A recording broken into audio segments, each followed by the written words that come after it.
Chris, we were having this discussion even beforehand, and really our whole idea here with 3A Cares About Sustainability, we wanted to make sure that we gave some color to understanding what exactly is the difference between green and sustainable, because we hear these terms used all the time, not only in our industry, but in the marketplace. So if you don't mind, could you help us understand that a little bit more? Yeah, absolutely. They do overlap to a certain degree, but just to make sure I got, I had my interpretation and my definitions, but just to make sure I got it right, I looked up the source, Merriam-Webster Dictionary, and sustainability, she says, relating to or being a method of harvesting or using a resource so that resource is not depleted or permanently damaged. So another iteration of that is of or relating to a lifestyle involving the use of sustainable methods, sustainable society, if you will. On the green side, her definition is concerned with or supporting environmentalism, green consumers practice recycling. Another definition is tending to preserve environmental quality as by being recyclable, biodegradable, or non-polluting.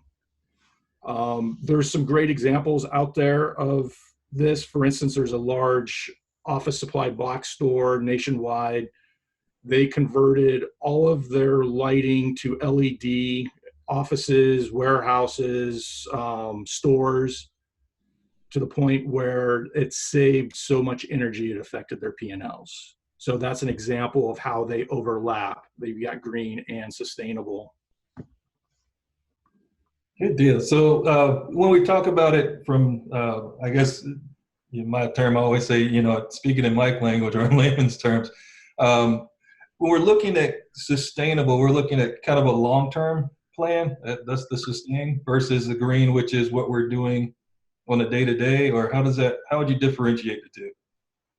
Yeah, that's exactly right. Sustainable is a long-term plan. It's like, for instance, DISPA is an FSC certified product, which means that is, even though it's not 100% virgin, but majority of it is virgin material, the wood pulp that is used is sustainably harvested, so we're not depleting forests and whatnot to get to wood and paper. Nice. And then on the flip side, it's on the green side because you can throw it in the bin. You can throw it right in the blue bin, yeah. And even the plant has some sustainability. It's a zero waste plant. Any of the scrap gets produced into bricks, which gets thrown back into recycle. Fantastic. Well, I'm gonna let you take it from here, man, but I'm just kind of fielding you with the little questions and things that we talked about. But coming from that print background that you have, and some of the questions and things that you'd hear from customers, I know a lot of our distributor friends that are on, and even end users, may hear these terms a lot. So what are some of the things they could be looking out for, questions they could ask? Sure, absolutely. I mean, I worked smaller, medium-sized print companies, and so I didn't deal with the big, huge retail stores, but a lot of people have an interest in this. And so, they'll come, hey, I'm looking for a green product, or we're trying to go more sustainable. How do we do that? If they're asking for a green product, well, what exactly do they mean? Do they want post-consumer? Do they want something that's easily recyclable, you throw right in the blue bin? So those are a couple questions that can be asked. What exactly, when you say green, what are you looking for? And then if, and that in turn kind of goes towards their sustainable plans that they might be trying to put in. Awesome. So I got lucky. My career started in Las Vegas, which is not a green, sustainable town by any means. But when I moved here, the Pacific Northwest is I learned a lot, and I'm still learning. There's great opportunities here. We do a lot of things really well. But I had a European manufacturer rep come into the print shop I was working to sell some fabric. And he's the one who gave me the real education on carbon footprint and what green is. You know, their products made in Europe, you know, just like DISPA, it's very green. Their practices, their manufacturing plants are green. However, if you look at the overall, the carbon footprint, well, now you got to throw it onto a boat or a plane and get it across the pond into the US. So the carbon footprint doesn't look quite as good, but everything else is really good. Mm-hmm. So, you know, it's, you can't win at everything. You know, I know we all, hopefully one day we can be making DISPA in the US and conquer that one. Yeah. Yeah, but I know we're trying to build a demand for it as well. But I think the big thing there is just really understanding, and one of the things I took away from it, and hopefully our watching and listening audience does too, is that there's really kind of three areas that we are looking at or that we've heard feedback on, and we always love your feedback as our customers, as our distributors, as our end users, to let us know what's important to to the world that you're serving. But we have the green side, the sustainable side, and then the carbon footprint side, and we're very, very conscious and aware of all three. And anything that we can do, or any feedback that you can give us, either through our sales teams that you work with, or through the different things that you're seeing us doing, those are the three areas that we're watching, and we want to learn more about from you so that we can be more effective on our end. But at the same time, we do have some excellent practices in place in manufacturing for all of our products, as far as just recycling within and regrinding within our plants for the things that we can do. And then, of course, DISPA being our big one for the public use as far as the sustainable and green side. And then really kind of lending into some more things that we're going to talk about with Alan here as well. So, Chris, thank you for kind of getting us started. And we're going to continue this conversation, kind of more of a conversation here in just a moment too. But if you do have questions that come up as we've talked about this portion with Chris, please feel free to put it into the chat box. But I think Alan has a very unique perspective on this as well. So I'm going to throw it over to him and let him get started and talk to us a little bit as well. Alan?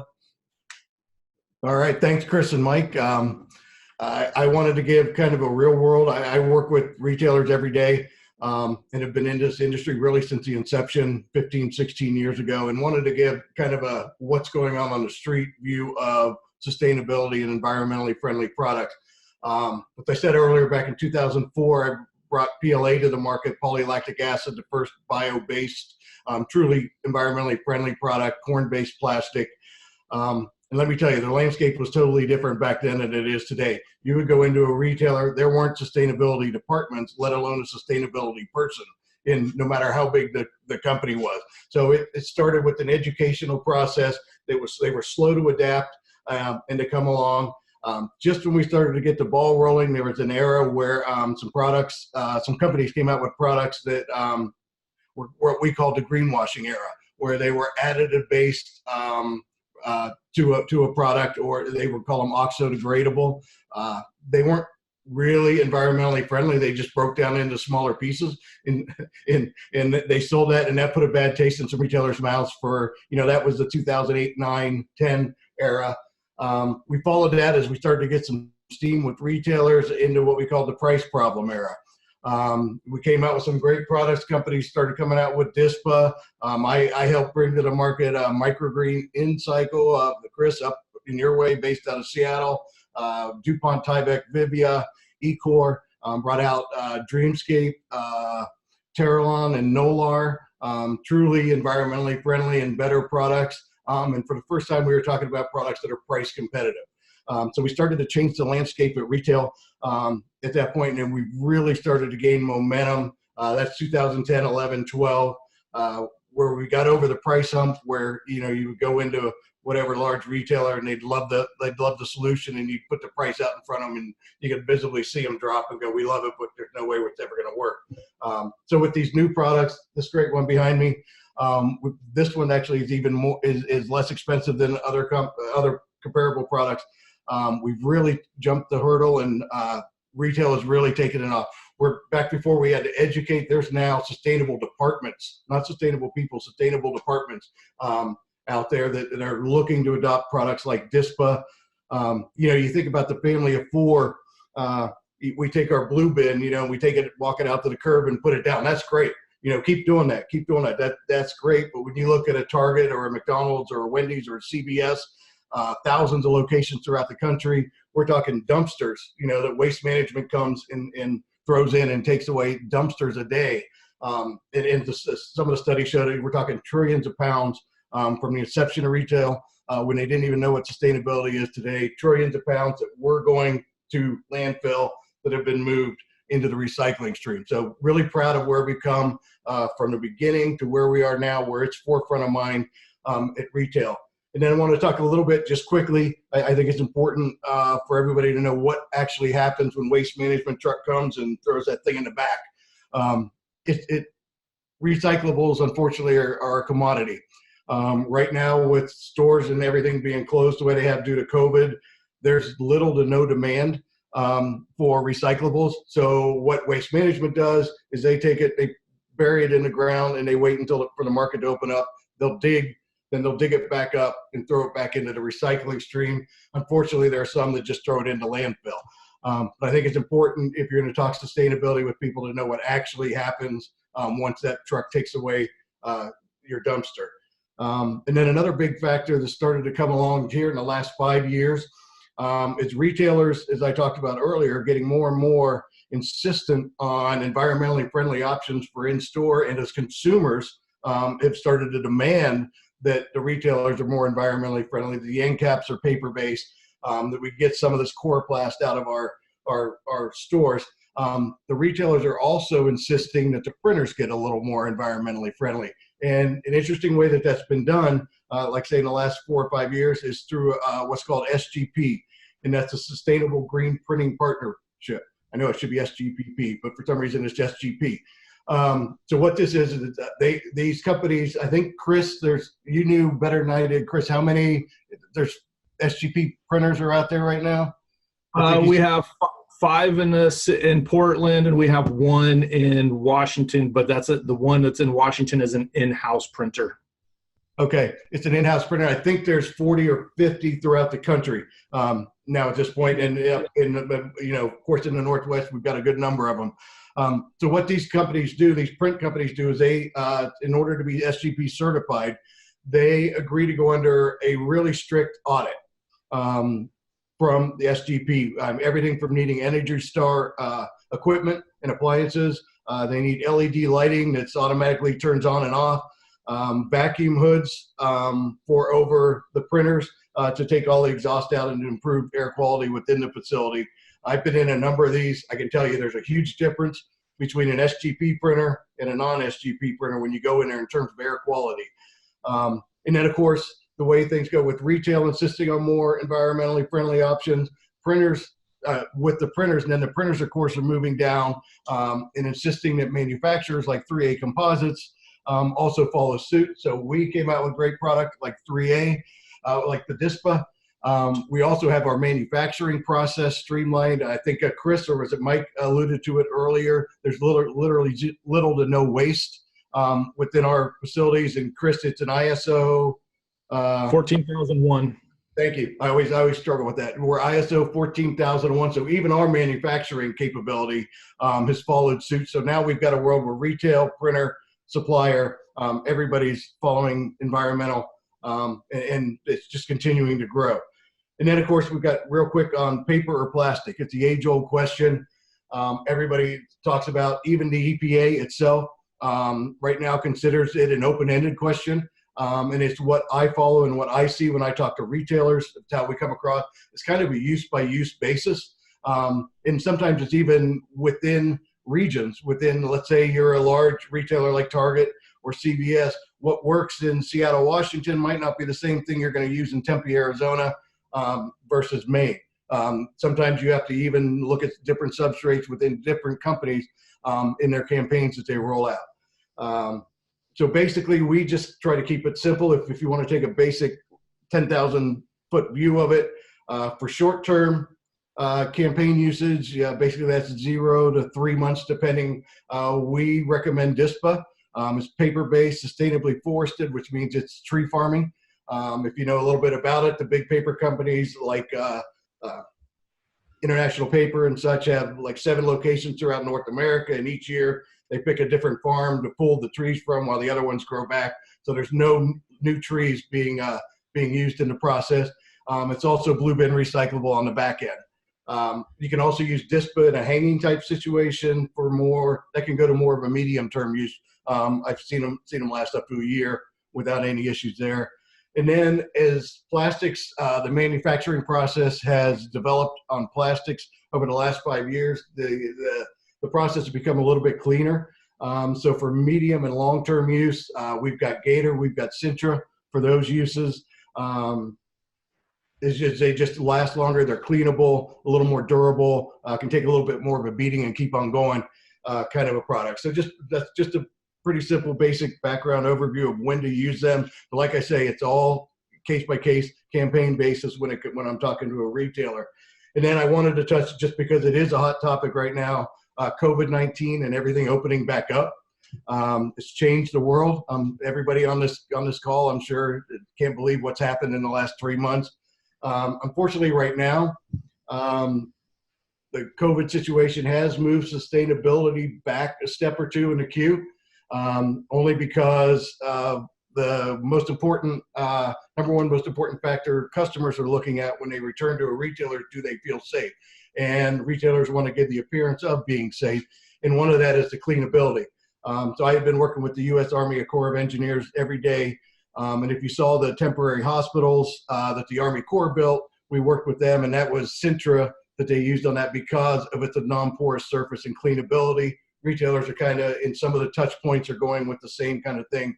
And it's moved sustainability back a little step just for the short term, but make no mistake, it's not going away. It was absolutely rolling. It's going to continue to roll. The impact retailers have made, consumers have made, printers have made, and manufacturers of products like DISPA, it's going to continue to roll, and it's only going to pick up speed as we move forward.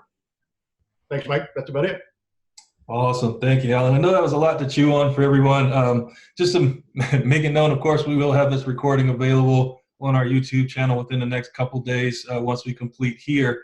But just to start wrapping everything up, if you have questions, please feel free to send them in. We do have a question here from Helga. So we wanted to just find out real quick, and again, Alan, Chris, both, please feel free to chime in. She's asking, is this like Convert? So which one of our 3A products is most like what she's familiar with Convert? It would be DISPA. DISPA is a close comparison.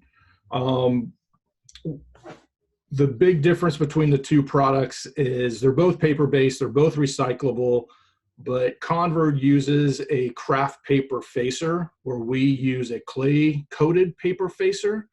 So in reality, you get a better print quality out of the DISPA than you do the Convert. Also, because of the clay-coated paper facers, you can put a V-groove into the back of the Convert of the DISPA and bend it without the face cracking, where Convert, because it's just a craft paper facer, the paper is likely going to crack. Okay. Yep. And if I could add real quick, one other factor, good. That was good, Chris. Also, with DISPA versus Convert, if you see Convert in any type of a hanging situation, there's a little bit of see-through on the Convert. You get a little bit of skeleton through it. DISPA has a proprietary core that's unlike anything else that show through that skeleton look is not there with DISPA. So it makes an enormous, I work with the visual people, it makes an enormous difference when they see one versus the other hanging in a light situation. Correct. You don't see the corrugation. Yep, exactly. You always say it better than I do. I don't know why. Awesome. Well, we'll take a few minutes here and let anyone else that has any questions, please, again, use that chat box. Thanks again to Helga for asking the question, honestly. But we'll wait about 60 seconds, and it was a great question for sure. If no one else has any questions, we'll wrap up, but we'll give you another 60 seconds here. So in that time, Chris, Alan, I guess we can start with Chris. Any closing comments? Yeah, I've got one based on something that Alan was saying and what we're doing here in Washington, and something we actually did in Vegas as well. There are alternative recycling companies out there to waste management. For instance, we have one here in Western Washington, and what they do is they'll take everything except for foam PVC, so no Centra products, but they burn it. And the energy doesn't go to waste. They use it to heat kilns and make concrete with it. And then the exhaust goes through air scrubbers and all of that. And it's, they say that their air scrubbers are some of the best in the world, and there's no signs of any pollution going into the air. And that's somebody here in Washington. In Vegas with PVC vinyl banner, we used to send all our waste and everything to a company in Arizona, and they would chip it up real small, and then they mix it into asphalt to make highways. So, and that same company also used old rubber tires. They would separate the rubber from the nylon or the steel belts and put that into the roads. So that's, anybody who's from Arizona knows you have super smooth, super quiet roads there. That's the reason why. It's because they're partly rubberized. Nice. That is interesting. Well, thanks, Chris. That's pretty cool. And hopefully those things will start coming back to the East as well, being on the East Coast myself. And let's see here, Alan, right before we have you go, Alan, I have a follow-up question from Doug as far as the gauge of DISPA. How thick is the board? 3.8 millimeter. Yeah, perfect. And we only have one thickness at this point on the DISPA. Correct. Yep, one thickness, and it only comes in white as well. Yeah. Awesome. Well, thank you much. So now we'll kick it over to Alan for any closing comments. And Helga, thanks again for your question. Yeah, only thing in closing I can think of is, thank you to everyone that's taken the time to be on here today. It's the passion of the people that want to learn more about sustainability that's really made a difference. In the last 15 years, we've gone from here to here, and it's because of the passion of people that are listening to webcasts like this. We're going to continue to grow it, keep the passion going. It's the right cause, and we're going to get it done. Fantastic. And lastly, in closing, I just want to give me 2 seconds here to throw a quick graphic up. Let me get my screen together here. But again, for next month, we are going to be talking a little bit more about our post-COVID world with Alan, be able to go into a little bit more detail as to what's taking place. And just wanted to put that in your ear now. That'll be on June 18th. And yeah, it's a great new world out there. Lots of changes. So it's the topic everybody wants to talk about.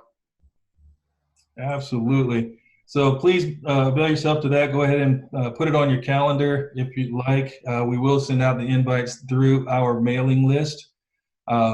Starting in about a week and a half or so. You'll see that in your inbox if you're on our mailing list. If not, if you take a quick moment to jot down my email address and let me know that you'd like to be a part of it, and I'll make sure that you get the information. Again, that's michael.lawrence@3acomposites.com. Outside of that, if you have any further questions about any of our products, we definitely encourage you to speak to your distributors if you're an end user, or speak to our sales team, the 3A Composite sales team. Whoever's servicing your distributor can definitely make themselves available to answer questions. And we also want to drive you to our website, 3acompositesusa.com. We're extremely excited. It's been redone. It looks excellent. Under our products page, you can learn about any and all of our product categories. And we definitely encourage you to go there, learn what you can, order some samples so that you can handle and see what it is that we're talking about with DISPA, with Centra, and with really any of our product line. We definitely encourage you to do that as well. But in closing, thank you so much for being with us today. Hopefully we kept you within our 30-minute time frame, and we look forward to seeing you again next month. Between now and then, please reach out to your 3A Composites reps with any questions or anything that we can help you with from our side of the fence. So again, thank you for joining us today, and we will see you again next month. Thanks again, Chris and Alan. Thank you. Talk to you all soon. Thanks, everyone.